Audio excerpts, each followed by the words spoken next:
Hi, I'm Ahmina Akhtar, Head of Equality, Diversity and Inclusion at Social Work England. Welcome to This is Social Work, a podcast from the Specialist Regulator for Social Workers, Social Work England. In this series, we're focusing on the professional standards, the 6 standards that social workers must know, understand and be able to adhere to as part of their role. Professional standards are specialist to the social work profession and apply to social workers in all roles and settings across England.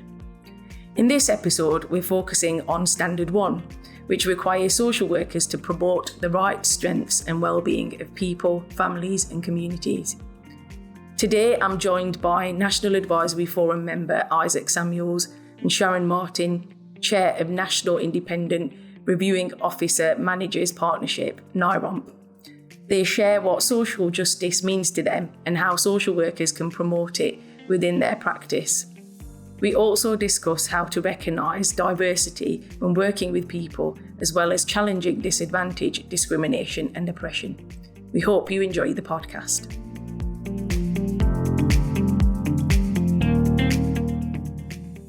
I'm delighted to be joined today by Sharon Martin and Isaac Samuels, and I'm going to hand over to each of them to introduce themselves. So I'll start with Sharon.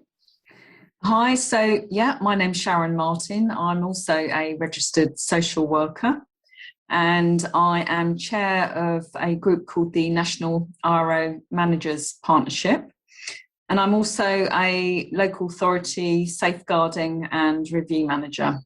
So what that means is that I'm involved in safeguarding and child protection work, and I am also have a real focus on children in care as part of my local work. And we'll hand over to Isaac.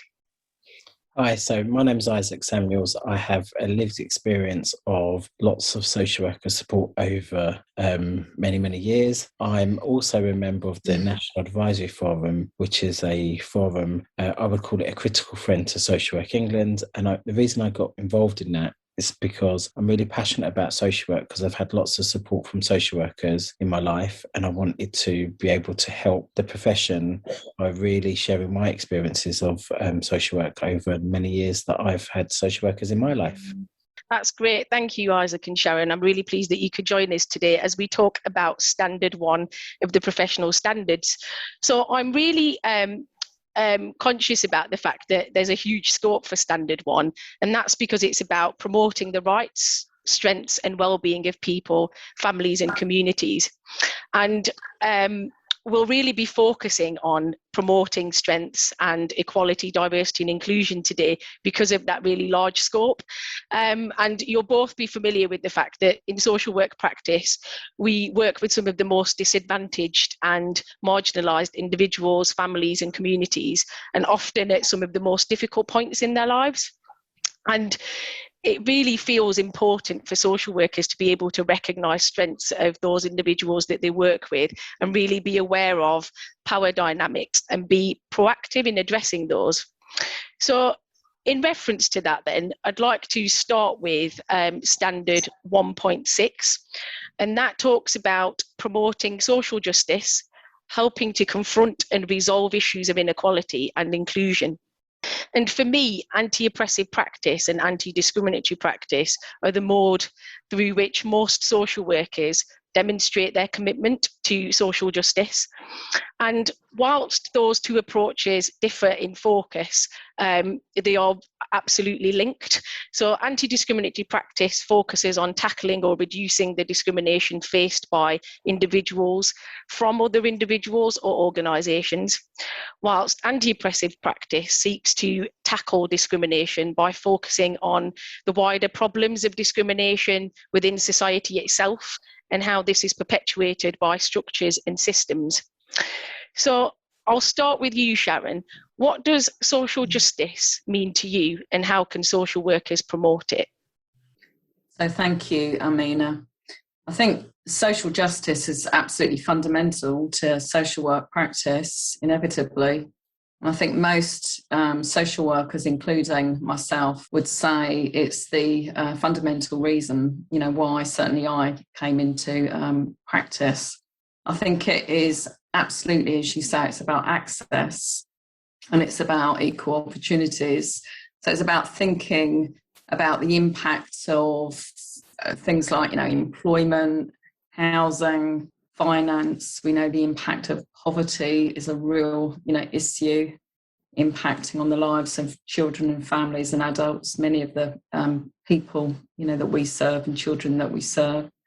But it's also about human rights, and it's about effectively, for me, making sure or working with and alongside people, but also communities, to make sure that no one is held back from having the life that they want to lead and reaching their potential, essentially. But I'd go further than equality, actually. I think that equity is really, really important aspect of what we do. So it's about positively, proactively helping people to ensure that their voice is heard. So fundamentally, I think those are the key aspects for me. Thanks, Sharon. And Isaac, what are your thoughts on what social justice means to you, and in what ways can social workers promote it, or in what ways have you seen social workers promote it? Sure. So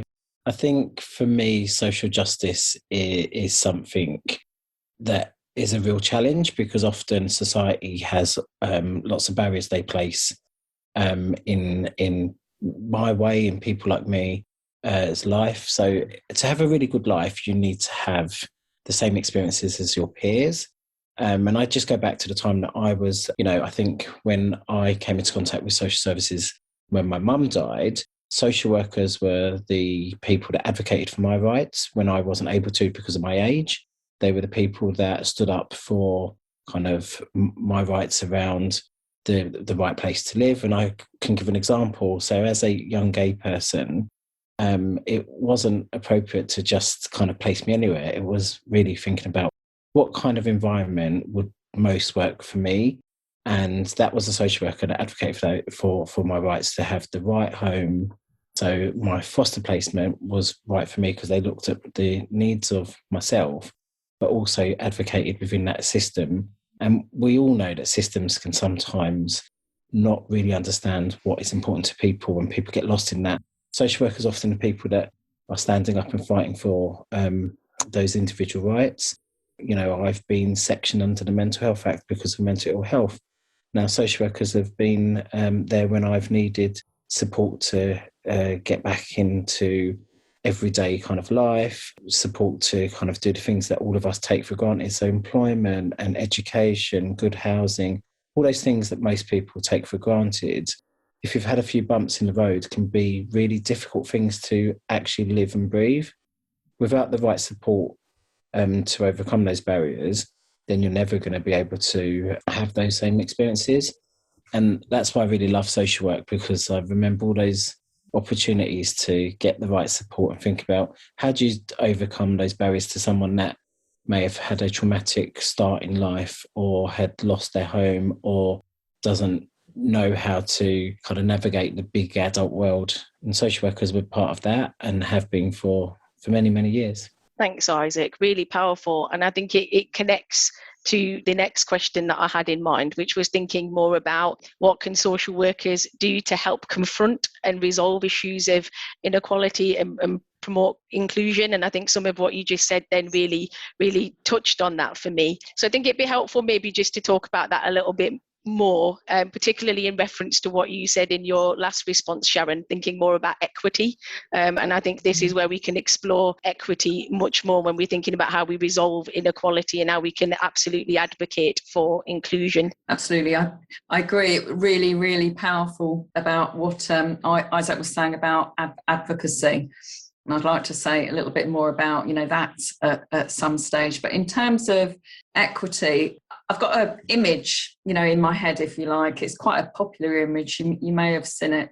It's three children who are trying to view a football match, but there's a fence in the way, so they can't see. So the three children are of different heights, in effect. So we've got a tall child who's reasonably privileged, by virtue of their height. So they can see with one box reasonably well. We've got another child who's of sort of medium stature, who with the same one box can see reasonably well over the fence, slightly obscured still. And then we've got a third child who's very small, probably my sort of height. I'm a little titchy as well. And, would that be me? I'd need a couple of boxes in order to, see over that, fence. So when I think about equity, it's about not treating people equally. We've had different journeys in life. We've had different obstacles set in our way, just as Isaac has said.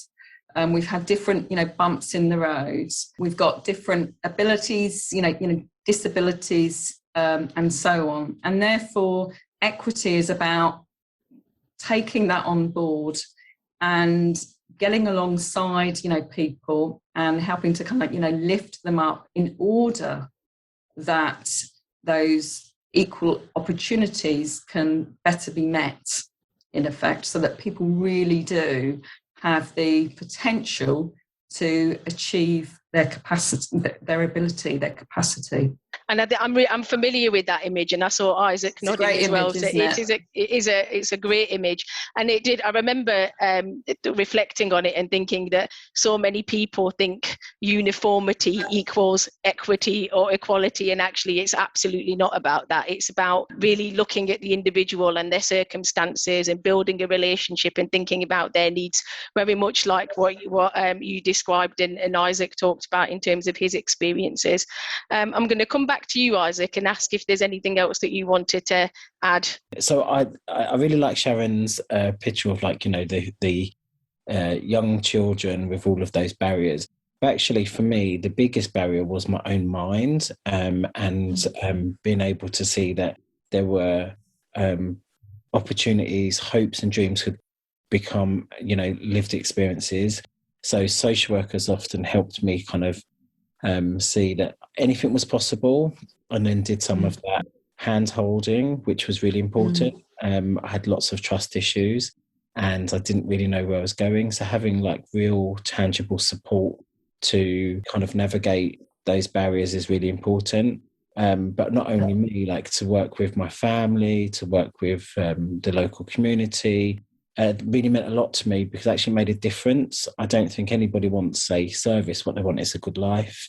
And I think what happens is that systems sometimes can just treat everybody the same, not realising that we all have different challenges and barriers. And if you ever had a bump in the road, you might need something to look and feel differently.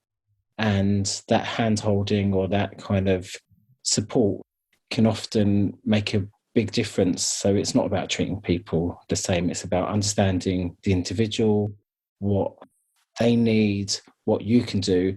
And going back to the first question, often advocating within a system that doesn't really get it, you need to do things differently and helping people overcome those barriers. So I think about that's often been in my life, the social worker fighting for a social care package, or the social worker pushing me to go to university, or the social worker fighting to get, I think it was called section 25 aftercare for education, all those things that you would never know.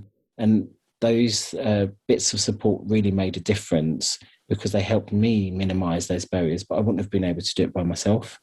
That's really powerful. Thanks, Isaac. And I think it really resonated with me when you said that it was your own mind at times that was kind of the block. And I think that's so interesting for all of us as individuals, for people that we support as social workers to recognise. I think just as a society, often we are probably our own worst critics. And I think we would probably never use the self-talk or speak to somebody else in the way that we speak to ourselves or discourage ourselves. So I think often at those points, we do really need somebody else to fight our corner. And I do think that it's really important that social workers are able to do that within their roles. So thank you. So closely linked then to the last standard is standard 1.5, and that states that as social workers we must recognise differences across diverse communities and challenge the impact of disadvantage and discrimination on people and their families and communities. So for me, that it feels really important to value the cultural needs and values of people. And that feels really fundamental to social work practice. And again, I think that connects with some of what we talked about with the last standard. And it's a social worker's responsibility to try and understand as much as possible about the individuals that they're working with, their cultural identities, their families, their communities, much like what you said, Isaac. And really recognising the significance of their culture and their belief, and the culture in the broadest possible sense, because I think sometimes when we think about culture, we kind of think more about broader culture, but I think we also need to think about subcultures and family culture and think about what it means for that individual and all of the things that impact on their identity. It also feels really important to say that social workers don't need to be highly knowledgeable about all cultures and different cultures. I think sometimes we can feel like we need to be an expert in all things, and that can then discourage us from perhaps talking about things or acknowledging things because we don't have the confidence. But I think it feels really important to be able to just be open and engage and explain that you don't understand something, or just say, oh, I want to just check something out. I feel like that's always served me well when I've not been sure. And I think it's so important to actually work with and use the knowledge and experience of the people that we're working with to be able to get the best outcomes for them. So with that in mind, how can social workers recognise diversity when working with people and challenge disadvantage and discrimination? I mean, just reflecting back again on some of what Isaac was saying, that is immensely, powerful. We all come, with different, experiences, into this world. I mentioned sort of, our journeys earlier on. And when we enter into, a relationship, with a person, be it a social worker with a child or young person that we're working with, we come into that relationship perhaps with a certain, some assumptions. We do that. We shortcut, situations in our minds in order to make, sense of them initially. But moving beyond that, it's really important that we ask those, those questions, that we get alongside, people. So I was very kind of trying to be very careful earlier to kind of use the terms, working with, not giving voice to people, actually, because some of the things that I often hear from, for example, people with lived experience of the care system is that, actually we have a voice. There's something about advocacy, as, Isaac quite rightly, says, but it's also about helping people to have their voices, kind of amplified and heard. And it's about listening and being, curious, in response to that, essentially. So I think, there's always a risk that we can homogenise, in terms of our understanding of, different communities. Of course, we have, a real responsibility to make sure that learning is a continuum within social work as it is in, life. So we draw on available literature. I'm a really firm believer that as social workers, as professionals, we're privileged. And with that privilege comes a real responsibility to take ownership for our learning. So we create time, if necessary, in order to make sure that we're learning. But that goes beyond books. Books are really important. It's about getting alongside people, individuals and communities, and discovering what culture, means for them, because, we interpret and make sense of culture based on our different experiences, beliefs. I absolutely draw on aspects of, my own lived experience in order to better understand or try to, other people. So drawing on, for example, my experience of, be it kind of school or employment and some of that stuff, Ahmina, that you said around, self-talk, and how I overcame negative, self-talk, and the people that enabled me to do that. And then I kind of utilised some of that, the richness of that, learning in how I then, interact with others. So I'm a real believer in people's, strengths and, people's capacities. So, but I think as social workers, we bring ourselves as a resource. And the people that we come into contact with through our relationships have the most wonderful, resources that we just need to kind of, seek out and understand together, and check out our assumptions constantly along the way and ask for that feedback. And I think that's how you get a better understanding of culture, what it means. Yeah, a lot of what you said then really resonated with me, Sharon. I think particularly your last point on checking yourself and your assumptions. I think we live in such a fast-paced world, and there's always so much going on, and we're always so busy. And I think we do get into automatic pilot, and there are so many influences on us all of the time, and there's so much information, and very much like you said at the beginning, that sometimes we do make overarching generalizations just to help us to process that. That is what we do need to do, just because it wouldn't be possible to be able to function without being able to do that. But equally, it feels really important to be able to recognize that is what is happening, and constantly question yourself around it, and to be able to think about what assumptions it is that you are making, so that you can challenge them. And I think in social work, we're also really advantaged to be able to use supervision and peers, and really think about ways that we can engage with each other to reflect on those things and encourage that open conversation and challenge, so that we are able to work anti-oppressively and anti-discriminately. So yeah, a lot of what you said resonated. Isaac? So I think for me, it's really important that you don't think of your understanding or people's experience as fixed, because it's not, and it often changes. So it's being open, it's being questioning, it's being human, and it's really being alongside somebody to understand what's important to them, what's important to their community, and really being inquisitive. So I'll give an example. So you might be from a particular place, or you might identify with a particular group of people. But then if you happen to have another bump in the road, such as disability, or you are from an LGBT background, your experience might be totally different. So it's understanding all of the bits of someone. And I think social workers do this really well, because I talk about like person-centered care planning. So when you really understand someone from all of those different aspects of what's important to them, then you really can support them in the best possible way. The other thing that I would say that has happened to me in my life, I've been taught by social workers around some of the misconceptions that I've had around my own culture and identity. And, I came out and had support from a social worker that happened to be gay. And that was really positive and really empowering, because I didn't know what it meant to be a young person coming out and being in the system and what that meant. So it's like really using those individual skills and experiences that we have. And I think that is a great opportunity to understand people's needs. The other thing that is really important is to really try to empathise with people and to really listen. And those people that really listen to me have really got me. So I think there's a great opportunity to understand what's important to people, but how they want to live their lives, and what things matter to them. And I think like culture is such a big word, and when you try to explain it, it doesn't necessarily make sense to me. But I do know, like, I consider myself to be a person of colour from London. I'm an LGBT person. And when you understand all those little bits of me, then you get an understanding of who I am. If you just focused on colour of my skin, or the fact that I'm gay, or the fact that I'm disabled, you wouldn't really know me at all.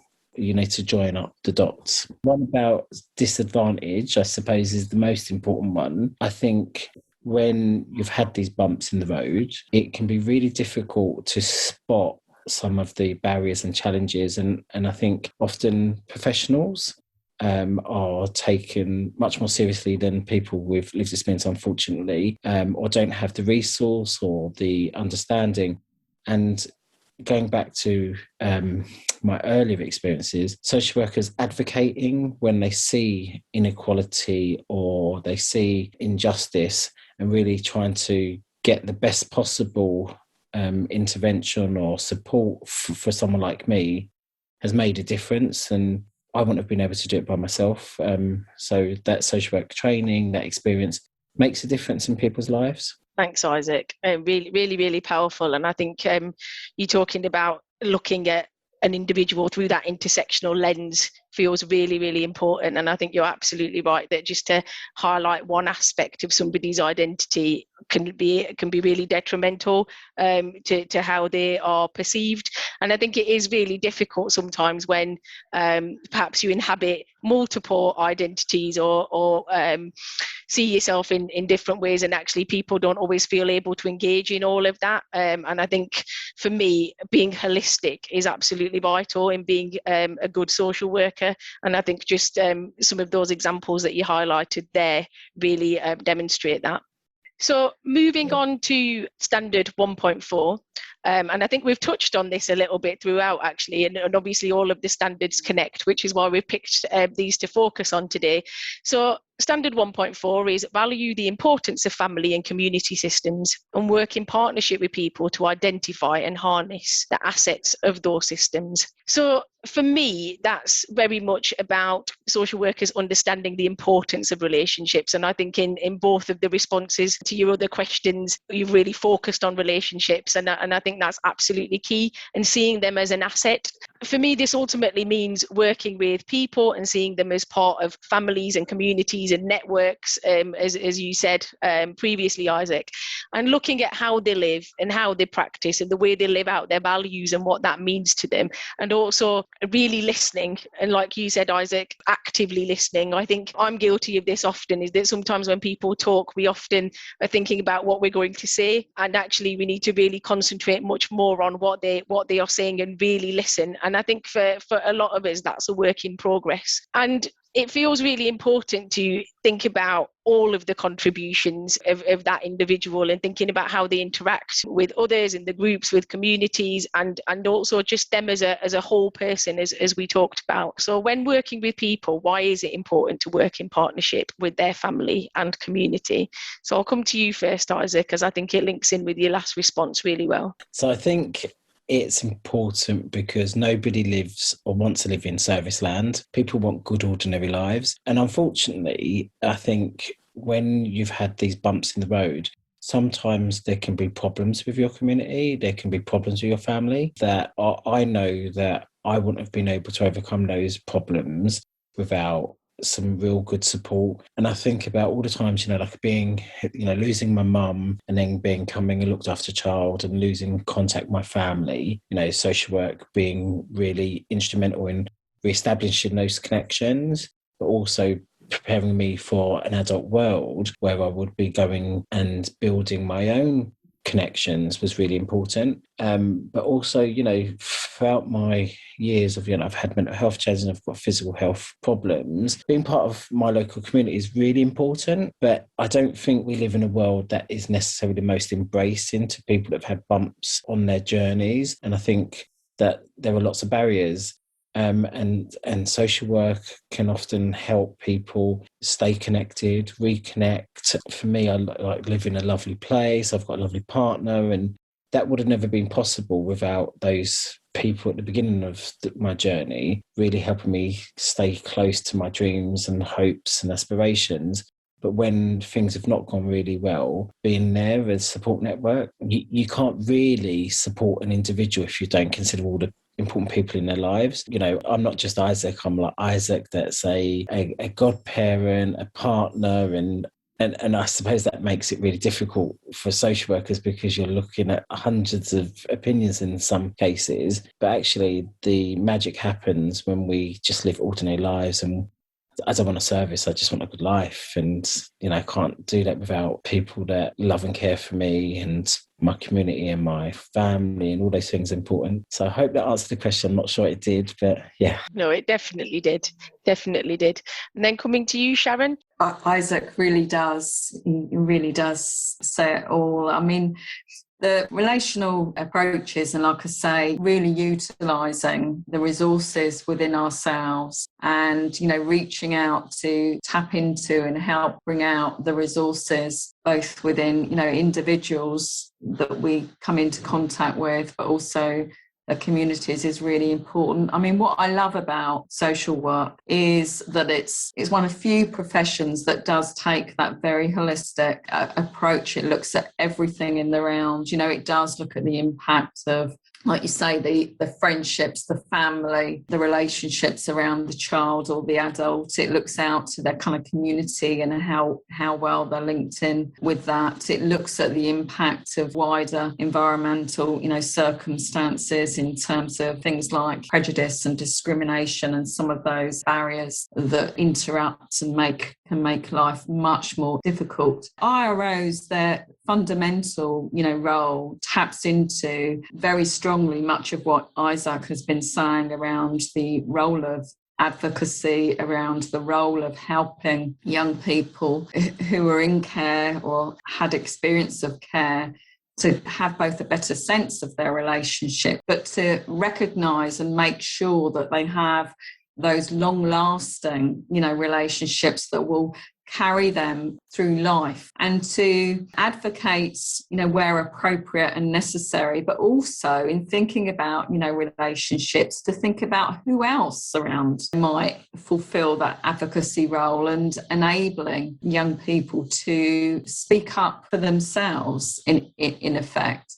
So I think, relationships are absolutely central to everything. And we, like I said earlier, we do bring aspects of ourselves, I think, and our own experiences that can, lend to that. So that there's something very much about humility and recognizing that we can, move on and develop despite multiple adversities if, we have the relationships, around us that will help us to do that. And that's why we expend so much energy, quite rightly, into trying to kind of create that frame. It is really about building on, resources and, strengths, really to enable people to fully achieve their potential, because we've all got potential. But what I was going to say in relation to children, in care, is that sense of identity and, belonging, unfortunately, can be so much more, complicated. I think that many of us would say that kind of identity formation is a lifelong journey. Social work is immensely powerful. I feel immensely privileged to be a social worker, and indeed, it's social workers that have enabled, me to advance and, have a confidence in myself that, I don't think I'd have had, without that, gift in terms of what they bring. So working with is incredibly important. It really is, and I think it's also what I think both of you talked about it at different points around that identity being fluid. Both our own and that of the people that we work with, and going on that journey together, and thinking about how you will develop as you learn more about the people that you're working with, but also how you use that knowledge to be able to work with people that you're supporting and continually developing that. And I'm a big fan of learning. There's not enough time in the world, is there, to be able to learn everything. And I think then it comes back to what we talked about earlier around just being open and making sure we absorb all the information that we can, because as you said, Sharon, you can't get everything from a book. It has to be about that constant reflection and thinking about our own assumptions, and checking ourselves feels really, really key. So I've really enjoyed this discussion. And I suppose just as a closing point, just want to think a little bit more about key takeaways. So I'm going to ask both of you, what is the most important thing that you'd like people listening to take away from this discussion that we've had today? So I'll come to you first, Isaac. So the most important thing is to see people for what they can do, and often that might mean facilitating space or creating the right conditions that people can talk for themselves, have a stronger voice, and the solutions are out there, and it's really helping people find those solutions for themselves, because ultimately we want people to be healthy people with good skills, connecting with people that matter to them. And it's really important that you recognise that everyone has a unique contribution to make. They just might make it in a very different way. So it's recognising that we all have barriers, but with a bit of support we can achieve anything. Thanks, Isaac. And Sharon? I just fundamentally believe that, absolutely, what Isaac has said. We have to recognise that, some people have greater barriers, in their way.